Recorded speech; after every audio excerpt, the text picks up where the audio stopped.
Radio Metropolis. Welcome to the Dragnet Radio Podcast here on Radio Metropolis. Tonight, a middle-aged robber wearing a black mask has hit a string of supermarkets, with one locking the market employees in the deep freezer. This is The Big Mask, Part 1, from December 28th, 1952, here on the Dragnet Radio Podcast on Radio Metropolis. Sound off for Chesterfield.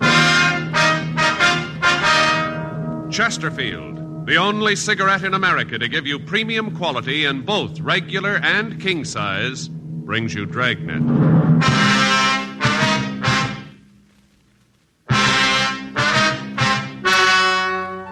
Ladies and gentlemen, the story you are about to hear is true.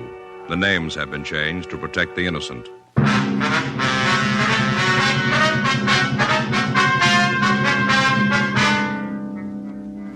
You're a detective sergeant. A series of holdups takes place in your city. The victims are managers of large markets. You've got a description of the suspect. Your job, get him.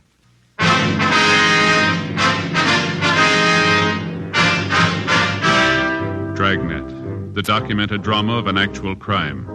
For the next 30 minutes, in cooperation with the Los Angeles Police Department, you will travel step by step on the side of the law through an actual case transcribed from official police files. From beginning to end, from crime to punishment, Dragnet is the story of your police force in action. It was Thursday, February 7th. It was raining in Los Angeles. We were working the day watch out of robbery detail. My partner's Frank Smith. The boss is Captain Didion. My name's Friday.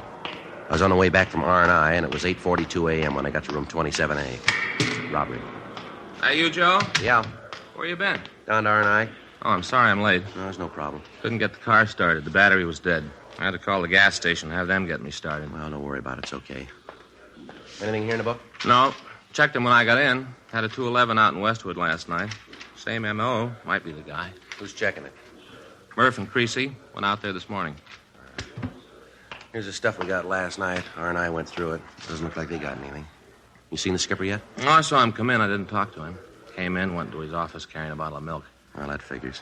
He's like a barometer, isn't he, Joe? When there's no milk on his desk, you know everything's under control. Yeah. As soon as that milk comes out, you know the ulcers are grinding. Yeah, I suppose. That must be real rough on him, though, the way the papers have been yakking about this thing. I saw Captain Jack this morning on the way in. Yeah? He said the corner pocket's leaning all over him. Well, there's got to be an answer someplace. The guy can't just keep walking into the stores and walking out again. He's got to make a mistake someplace. Yeah. What's it figure, 6 jobs so far? Yeah, 6 of them. Every one of them, he's made it clean. Hot shot. I'll get it. Well, those figures were wrong. Yeah? He just made it 7.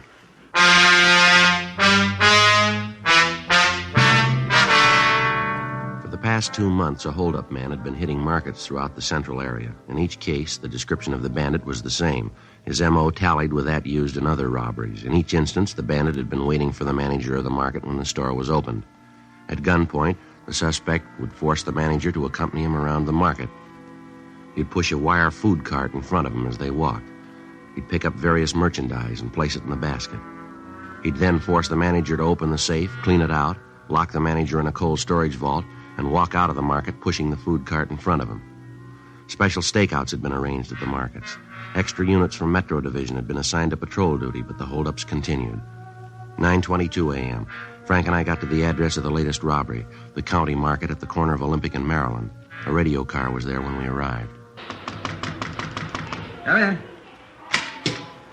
Yes, something you wanted? Police officers. It's my partner, Frank Smith. My name's Friday. Hello, I'm Arthur Scott. I'm the manager here. You got that man who did this yet? No, sir, not yet. I wonder if you could tell us just what happened. Sure. You know where the other officers are, Mr. Scott? Outside someplace. They were talking to the others, getting names and addresses, something like that. You want to check them, Frank? Yeah, sure. Fine. I wonder if you'd mind telling me just what happened. Well, the man was waiting for me when I came in this morning. I don't know how he got in. He just walked up behind me and said that I shouldn't cause any trouble. About what time was this, do you remember? Well, let's see. It must have been about 7:10, 7:15. Mm-hmm. Yeah, I came in the front door. Everything looked all right. Walked back here on my way to the office. He just came up in back of me. Yes, sir. Had this gun. He pointed at me, told me not to cause any trouble, like I said. What kind of a gun was it, would you remember?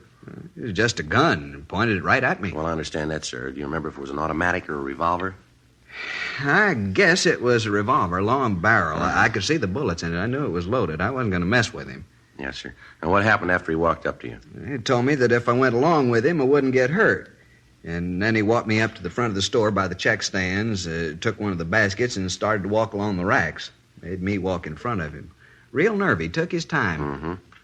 Well, while we walked along, he'd take things out of the displays. What kind of things? Well, different kind of cheeses, caviar, took some special artichoke hearts. Things cost $1.50 a jar. Expensive. Yes, sir. What did the man look like, Mr. Scott? Can you give us any kind of a description? Well, that's kind of hard. He had on this big overcoat and a brown hat pulled down, and then the black mask over his face. I couldn't get a very good look at him. Well, how old would you say he was? Oh, boy, I'd have to guess on that. Maybe 50, 55. Looked that old anyway. About all I could see was the bottom part of his face, like he was pretty old. Mm-hmm. How about the color of his eyes? Could you see them? Yeah, through the mask, they were blue. Real light blue, kind of watery. About how tall would you say he was? Maybe 5'2" or 3. Short little man. Mm-hmm. How about his weight? Real little, like I said. I don't think he weighed more than 130. That'd be outside, too. Was there anything unusual about him? Anything at all that you could remember? No, not that I can remember. Anything in the way he talked? Some accent of any kind? Anything like that? No, nothing at all there. Mm-hmm. How about the coat he was wearing? What color was that? Do you remember? It was a dark brown, sort of a herringbone. Looked real old, like it'd been worn for a long time, kind of frayed around the edges of the cuffs. Around here like this, and the buttonholes on the coat were all torn, too. Oh, excuse me. Yes, sir, go right ahead. Scott? Yeah. How much? Yeah, and how much a case? Mm-hmm. That's not too bad. Yeah, we'll order 25 cases of it, huh?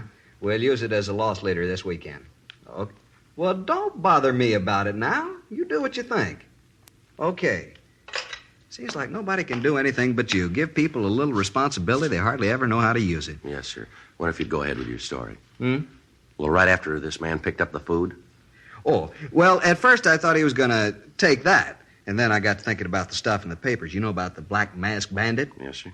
Well, I got to thinking about that, and then I knew who he was. I tried to get as much information about him as I could. Not much, anyway. About this time must have been 7:30 or so. Jack Thomas came in. He works in the vegetable department. And right away, this guy said for him to get in the back. You mean back here? No, back in the meat department. Put him right in the refrigerator. Well, what about the other employees? What happened when they came in? He'd make them get back in the refrigerator. Cold. People were pretty lucky. Being so it was cold outside, most of them had coats on. Would have froze if they didn't have. I understand. Customers, too. They'd come in, he'd put them in the refrigerator. There was 14 people in there when he got through. A couple of kids, too. Came in with their mothers. I see. Well, then he took me back to the safe, made me open it. I thought about saying no, but it's a little safe, down low. Yes, sir. Well, I knelt down to work the combination. I looked up at him, had the gun pointed right at my head. I looked right into the barrel, saw the bullets in the cylinders. I was scared, and I opened the safe. He took the money and put it in a paper bag and dropped it into the basket. And he put you in the refrigerator, too, did he? Yeah, that is, he started to. When he opened the door, the people in there were all shivering, flailing their arms around, trying to keep warm. It's a little room, not much bigger than this, and there wasn't much room to flail. Anyway, they asked him if he wouldn't let him out. He said no, but then he asked me if there was someplace else he could put him. And I told him that the only place I could think of was another storage room. We use it sometimes when we got a real big shipment of meat. Don't usually keep it under refrigeration. I see. They let you all go there, huh? Yeah, the darndest thing I ever saw. 14 of them. All 14 herded them just like cattle. Moved them all to the other cooler. They were all so cold they'd have done anything to get out of that one. I tell you, officer, I was scared that one of them might try to be brave about it and cause trouble. I think that guy would have killed him right on the spot. Yes, sir. Well, what did he do then? Well, he locked the door. Then from what I could see through the cooler window, he just strolled out of the store and down the street. He was still wheeling a basket in front of him. I see. Anything, Frank? Yeah, Joe. I checked with Wheelock from the radio car. He said they canvassed the neighborhood, came up with a man who thinks he saw the bandit drive away. Was he able to give us any kind of a description on the car? No. Said he saw this guy walking down the street pushing a basket and thought it was kind of funny. Didn't pay too much attention to it. Saw him get into a late model Ford and drive away. Couldn't give a very good description of the car. Said it was a dark color. Not sure about the year. The guy still had that mask on? No. Didn't have the mask, but the fellow didn't notice anything about his face. Can't help us much there. He's going to come down and look through the mug books. Oh, that's good. Do you have any idea how much money was taken here, sir? Well, now, I can't tell you to the penny, but I figure about $3,500. You usually keep this much money on hand, do you? No, not as a rule. I didn't get to the bank yesterday. We had an inventory sale going on. I just didn't get the chance. Did the bandit take anything you think might help us identify him? Anything from the safe that you might be able to describe? No, not a thing. Just the money. Of course, that's enough. There wasn't much in there. A wristwatch that was lost here in the store. He looked at that but threw it back into the safe. Was he wearing gloves, do you remember? Yeah, he was. Looked like pigskin, sort of a light tan. Mm-hmm. Oh, I know what you're thinking about, fingerprints. No, with those gloves, he wouldn't leave any. Yes, sir. Say, officer. Yeah? You talked to the other officer that was here, the one in the car? Yes, sir, I did. He was kind of in charge of the people in the icebox, took care of them. Was any of them hurt? No, sir. Some of them were pretty cold, but they were all right. Yeah, we keep that box turned way down to sub-zero. Yes, sir. I wonder if, as police officers, you'd mind talking to those folks. They're all good customers here. I'd hate to lose them to Frenchie's Fine Foods down the street. Where's that, sir? Frenchie's Market just down the street. He's going to make a big thing out of this. By noontime, it'll be all over the neighborhood. Well, I'm sure none of your customers will blame you, sir. Well, no, officer, it ain't exactly that. That Frenchie's going to make a big reputation on my back. Well, Mr. Scott, markets have been held up before. Yeah, but not with our motto. What's that? We freeze anything. 9:46 a.m. Frank and I continued to talk to Arthur Scott. We questioned him about the actions of the holdup man, but he was unable to give us any new information. The crime lab came out and checked the store. The M.O. was the same. He'd entered through a rear window. Tool marks were found. Photographs were taken. No other physical evidence was found. 10:14 a.m. We drove back to the office and checked with Captain Didion. 3 other teams of men were assigned to help us in interviewing the people who had been locked up in the refrigerator. None of them could add anything to what we already knew. Because of the age of the bandit and the smoothness with which he operated, we had a hunch that he might have served some time in a state prison. Frank and I checked out a trip car and drove up to Folsom Penitentiary. We checked with Warden Heinze and told him what we wanted. For the next 2 days, we checked the prison files.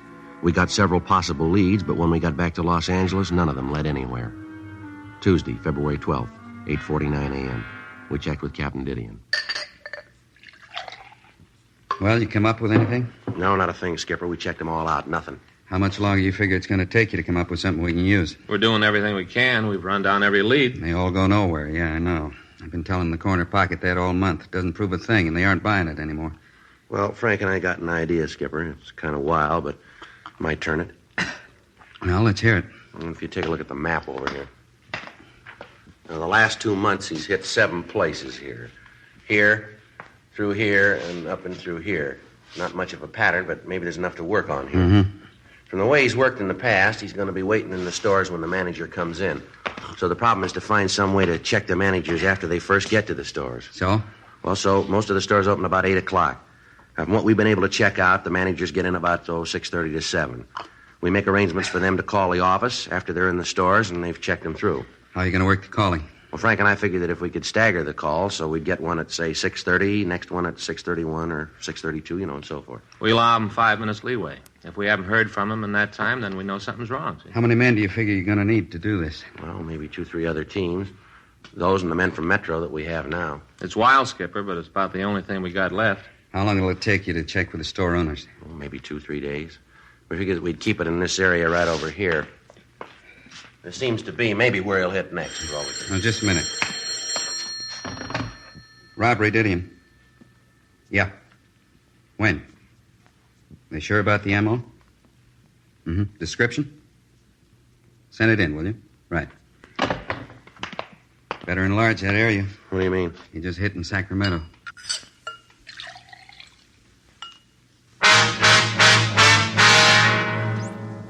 Tuesday, February 12th, 3:45 p.m. Frank and I talked on the phone to Fritz Kaminsky, chief of police in Sacramento.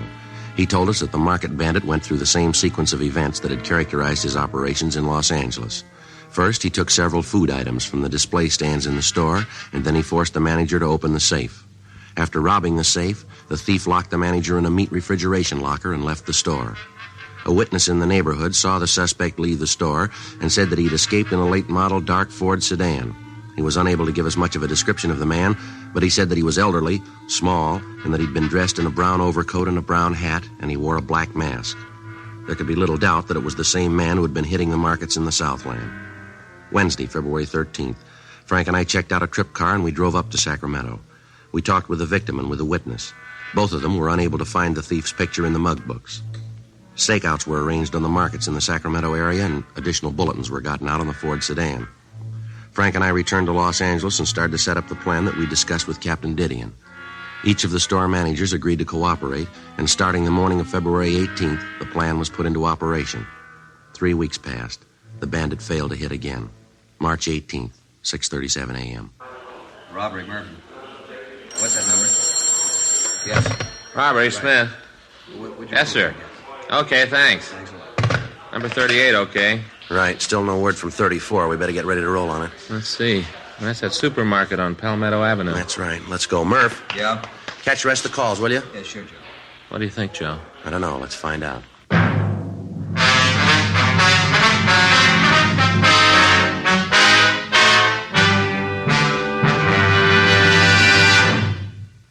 You are listening to Dragnet, the authentic story of your police force in action.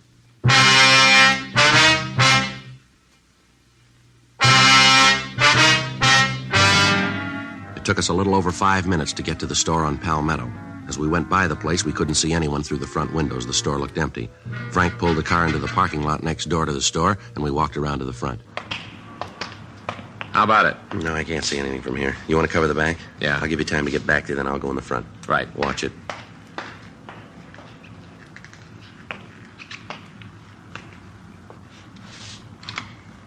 I tell you, I don't know the combination. I don't want any trouble. I'm trying to be nice. I don't want to hurt you. Open the safe and everything will be all right. You read the papers. You know about me. Now do what I say. Nothing will All right, mister, let's hold it right there. Police officers, put that gun down. Now watch it, Joe. He's coming at you. Get out of my way. All right, come here. You okay, Joe? Yeah, I got him, Frank. Want to shake him down? Right. Here. You got him? You got the gun? Yeah, we got him. I was sure scared there for a minute. I tried to think about how I was going to stall him long enough for you to get here. He's clean, Joe. All right, come on, mister, on your feet. Come on. What's your name? Clark. Leonard Clark. All right, let's go.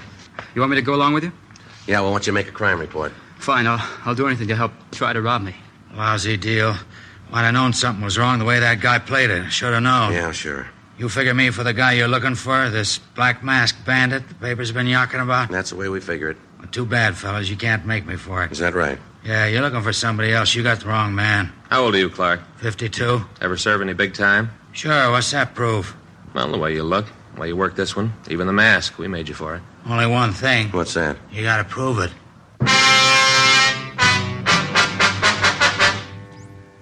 8:30 a.m. We took Leonard Clark downtown to the city hall. We talked to him for about an hour. He admitted trying to hold up the market, but he insisted that he was not the Black Mask Bandit. He told us that he'd read about the holdups in the paper and that it seemed like an easy way to pull a robbery. He told us that he'd used a pinch bar to jimmy a rear window in the market, and then he entered the place.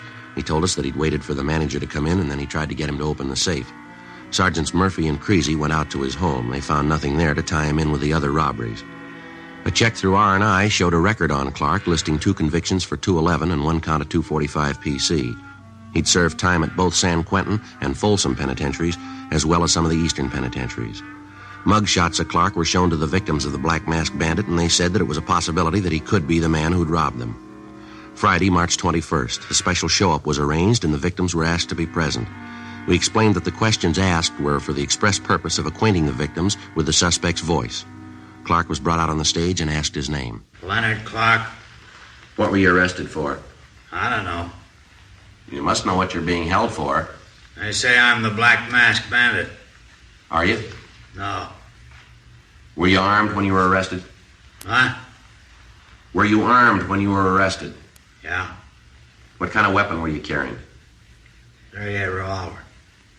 Leonard, could you speak a little louder, please? 38 revolver. How long you been in jail? Since Tuesday. Where were you arrested? Market out on South Palmetto. It's a long street. Where on South Palmetto? 1721 South Palmetto. What were you doing there? Was arrested for trying to hold up the place. You ever done any big time? Huh? I say, you ever done any big time? Yeah. Where? At Q in Folsom. What'd you do the time for, Leonard? Which time? Well, let's take them in order. How about Quentin? 5 to life for robbery. How about Folsom? Same thing. You owe any time now? Yeah, I'm on parole. Joe. Yeah. Ask him to turn around, will you? The victims can't see him too good. All right. Leonard, take a quarter turn to your left. No, Leonard, to your left. All right, now another quarter turn. Another quarter turn. Now another quarter turn. No, same way. Another quarter turn. Now face the front, Leonard. Where do you live? Out in Hollywood. Where? Corner of DeLongpre and Monroe, apartment house. It's a good-sized corner. Which apartment? Ashley Arms, apartment 604. What do you do for a living? I'm a carpenter. A what? Carpenter, I said. You work steady? Yeah. Who do you work for? I'm a carpenter for a contractor named Gagely. Now look straight, will you, Leonard? Straight ahead. Yeah. You remember where you were on February 7th? That was a Thursday. No. You got no idea at all? Not at all. You own a car? Yeah. What make is it? It's a Ford. Speak up, will you, Leonard? We can't hear you. A Ford. What color is it? Dark blue, What year? 1950. All right, Leonard. Now would you step over to the side of the stage? No, the other way. Side of the stage. How's it look, Frank? Nothing yet. Manager at the county market seems to think it's him. The others aren't sure. Yeah. Well, maybe when we get the coat and mask on, it'll help. Those clothes, Leonard, are they yours? Yeah, they're mine. How about that mask? That belong to you, too? Yeah. Would you put the mask on? Well, just put it on. That's it. Now put the hat on. Not the way you usually wear it? That's right. All right. Take a quarter turn to your left. No, Leonard, your left. Oh. That's it. Now again. And again. Once more. All right, now face forward. Now all the way around. Come on, Leonard. Straight forward out this. That's it. Yeah. Now repeat these words. Just be quiet and you won't get hurt. Just be quiet. You won't get hurt. Now say, open the safe and don't cause any trouble. Open the safe. Don't cause any A trouble. little louder, Leonard. Open the safe and don't cause any trouble. All right, Leonard, you can take the mask off. How many times have you been arrested? I don't know. About how many times would you say? Maybe 15, something like that. What'd you fall for? Suspicion. Suspicion of what? A lot of things. They didn't nail me for 'em. How old are you now, Leonard? 52. How old were you when you were arrested the first time? 16. You've had quite a life, haven't you? Yeah, I fell among evil companions. All right, Leonard, that's all. Well, how about it, Mr. Scott? I can't be sure, Sergeant, but I think that's a man. Can I see a minute, Joe? Scott just gave a tentative identification. Yeah, well, he's the only one. What do you mean? The others say we got the wrong man. 11:45 p.m. We returned Leonard Clark to his cell. Frank and I continued to question the victims of the Black Mask Bandit. Only one of them was able to give us a tentative identification. Clark would be filed on the following morning for attempting to rob the market on Palmetto Avenue, pending investigation on the other charges. The working detective has come to know that many times at a show-up, identifying witnesses sometimes become confused, sometimes fail to speak up for one reason or another, sometimes due to fear, the idea of incriminating a man, thus making the officer's task of bringing a suspect to justice all the more difficult. In spite of the lack of identifying witnesses, Frank and I felt reasonably sure that we had the Black Mask Bandit in custody. The following morning, March 22nd, we checked into the office to fill out the follow-up forms. You know, Joe, I just can't figure it. He's got to be it. He's got the motive, the opportunity, everything. Yeah, M.O. matches. We got him on one count anyway. What happens now? Well, I guess we just wait. If there aren't any more holdups, we know we got the right guy. It's about the only way you can do it. Anyway, you slice it, Clark's finished. The court gets through with him this time, they'll nail him for life. Yeah, I suppose so. He sure looks like the guy to me, though. I tell you, Joe, he's got to be it. Everything fits with him, all the way down the line. That's what I figured, too. Friday, Smith? Yeah, Skipper. Call from Hollywood Division. Just had one at 3rd and Selma. Yeah, what about it? Black Mask Bandit? We haven't got him.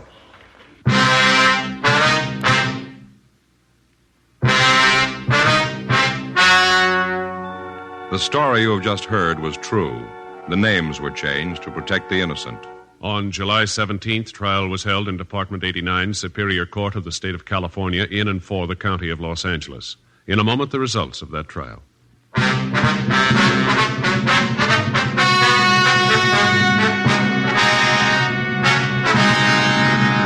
Leonard Stanley Clark was tried and convicted of attempted robbery. Because of his previous criminal record, he was sentenced to life imprisonment without possibility of parole. He is now serving his term in the state penitentiary, Folsom, California. Next week, The Big Mask, Part 2. Ladies and gentlemen, as an investment, bonds are better than ever. So whether you already buy on the payroll savings plan where you work or the bond-a-month plan where you bank, get an extra bond for defense tomorrow.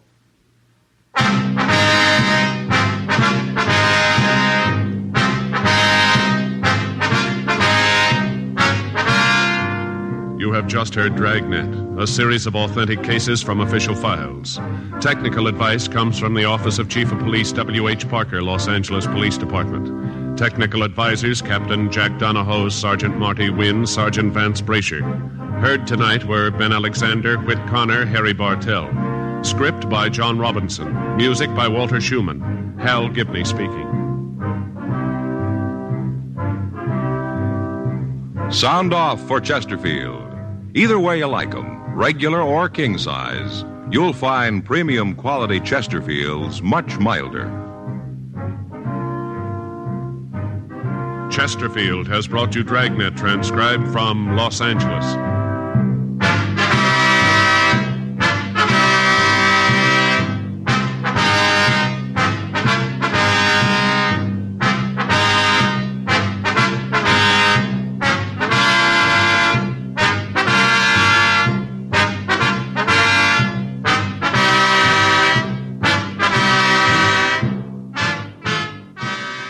Tonight, there's more adventure with Barry Craig, confidential investigator, on NBC. That was The Big Mask Part 1 from December 28th, 1952, here on the Dragnet Radio Podcast on Radio Retropolis. So I guess we'll have to wait until the next episode to see if Friday and Company can capture the real elusive masked robber. Every now and then, I like to do something special in these commentaries. Very early on, when I was just getting the Dragnet podcast underway, I was very fortunate to meet an old friend and roommate of Jack Webb's. His name was Bill Roddy, and I say is that because within a few months of my interview with him, he passed away at the age of 94. Bill Roddy was one of NBC Radio's legendary staff announcers both in San Francisco and in New York. He worked at KPO, NBC's San Francisco outlet, where he rose from page to full-fledged announcer. But what I would like to do for you right now tonight is to play those portions of my interview with Mr. Roddy that pertained to Jack Webb. So without further delay, here is legendary NBC radio announcer Bill Roddy speaking with me exclusively of his friend and roommate, Jack Webb. Enjoy. I had a friend who was a page boy at Radio City, San Francisco, which was the studio headquarters for ABC and NBC, and the manager hired me as a page boy, and I was a page boy until 1943, and then I was hired as a junior announcer, and I stayed in that until I went in the Merchant Marine as a radio operator in the Merchant Marine and shipped all around the world during World War II. Then after the war, I came back and I became an announcer at NBC San Francisco, and that's how I met Jack Webb. He opened ABC at Radio City, San Francisco, and I opened NBC. Right. So he told me he needed a place to live, and I said, well, my mother has a rooming house on Fulton Street in San Francisco. So he went out there, and he liked a room, and he rented a room for my mother. And every morning we got up at the same time and went to Foster's Cafeteria and had breakfast, and then went on to NBC and ABC. He opened ABC, and I opened NBC. What was radio like back in those early days in San Francisco? Los Angeles didn't have the programs. They were all out of San Francisco. The big shows were out of San Francisco, Standard Oil Company Hour, things like that. And so it was more, San Francisco was more of a headquarters than Los Angeles. And then when NBC bought the station in Los Angeles, they transferred all the stuff out of San Francisco. So they left us without any big shows. Was it an exciting time? Yeah. We had audience shows for things like the Standard Oil Company and things like that. But after NBC opened Los Angeles, it changed a lot. And then I stayed there until 1943, when I was either drafted or went in the service, and I chose to go in the Merchant Marine, and I was a radio operator on merchant ships. And then after the war, I came back to San Francisco, got a job at NBC. Did you work strictly in news as a news announcer, or were you... General. General. Yeah, I could work for radio broadcasting, news, things like that. Then I went back. I was in the Merchant Marine, and I wound up in New York on a ship. And I went to NBC and found out they needed a junior announcer. So I left my ship and I went to work at NBC New York. But after the summer season, they didn't need me anymore. And I went back in the Merchant Marine and I sailed around the world again. And then I went back to San Francisco, started as a news correspondent, and I did a lot of news corresponding work. She and my aunt bought the rooming house on Fulton Street, and that's how I met Jack Webb. Oh, is that right? Yeah. That's how you met Jack Webb. Yeah. You didn't know him at all before that. I didn't know him before. He opened NBC, ABC. I opened NBC. He told me he needed a place to live. I said, my mother has a rooming house. So he went out there and he liked it, and he got a room there. And Julie London used to come up and see him. Now, first of all, what did you think of Jack Webb when you first met him? I didn't think of him any more than another announcer, newscaster, like that. Were you instant friends with him, or was it just as professionals? We were friends, yeah. Because, we both worked in the same building. We both had breakfast at Foster's Cafeteria, What did you like about him? That's what I liked about him. What did you like about him, yes? I don't know, just like a friend. There was nothing special. Yeah. But we used to have a lot of fun. My mother, at a rooming house, would have parties there. We had a big dining room, living room in the building, and everybody from Radio City would come out there. We'd have big parties, Well, one time, and this is another thing, my mother and aunt owned a very historic house in San Juan Bautista. Have you heard of San Juan Bautista? Mm-hmm, sure. It's by Gilroy. And I said, Jack, you want to go down and spend the night there? So we went down to San Juan Bautista, and in the big conference hall, they were having a dance. So Jack Webb and I went to this dance and met girls and so forth. And then that was a big night for us. What was his relationship like with Julie London? I really don't know. She just would come up, and I wouldn't spend any time with them. They'd be together. So I don't know. Yeah. But we had a lot of parties at Fulton Street. A lot of parties? Yeah. Yeah. Parties from all the people at NBC, ABC and NBC would have parties.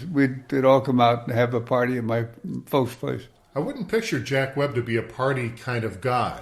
Well, when you had your parties, was he the life there. of a party, or was he sort of the wallflower? He was part of the party, but I can't really say how big he was. But we all had a good time. Did you see him as kind of a serious sort of guy? Yeah, I think so. Yeah, conservative. Yeah, conservative. I don't know whether he was a Republican or what. Well, I think he was considered at that time a Republican. Yeah. He was very pro-police. And it was the movie, I think it was called He Walked by Night, that got him interested in doing something like Dragnet with complete realism in radio. Yeah. Did he ever talk to you about realism in radio? No, we never got into that at all. No? Because when he did that, he was in Los Angeles, right? Not San Francisco. Did you see him anymore after he left San Francisco? Yeah. I went down there once and went to a studio broadcast of his and watched him do the show. Tell me what that experience is like. Would you consider him a patient sort of person? Patient? Yeah. Was he tolerant? Yeah. He was patient. Yeah? Yeah. Because the reason I ask is I think, again, people have a different notion of him from Joe Friday and Dragnet, where he seemed to be, very intolerant of certain acts. Well, that's part of the script. I mean, he didn't necessarily have to be that way, but that was part of the script. Yeah. Yeah. How much do you think Jack Webb was like Joe Friday? Well, from what you've seen of Joe Friday and what you saw of Jack Webb in San Francisco, kind of the same or different? The same. Yeah? I think so. Did he always talk monotone? Yeah. Right. That was different in those days. Such a great interview and such a great moment for me to meet somebody of that esteem who has had that kind of career in radio. It's something that people like me and other people that do these podcasts wish they could have enjoyed. In our cast tonight, Jack Webb, Ben Alexander, Whit Connor, Harry Bartell, the script by John Robinson, music by Walter Schumann, our announcer George Fenneman, Hal Gibney, our host. And that'll do it for us tonight. That was The Big Mask, Part 1 from December 28th, 1952, here on the Dragnet Radio Podcast on Radio Retropolis. This is Radio Retropolis.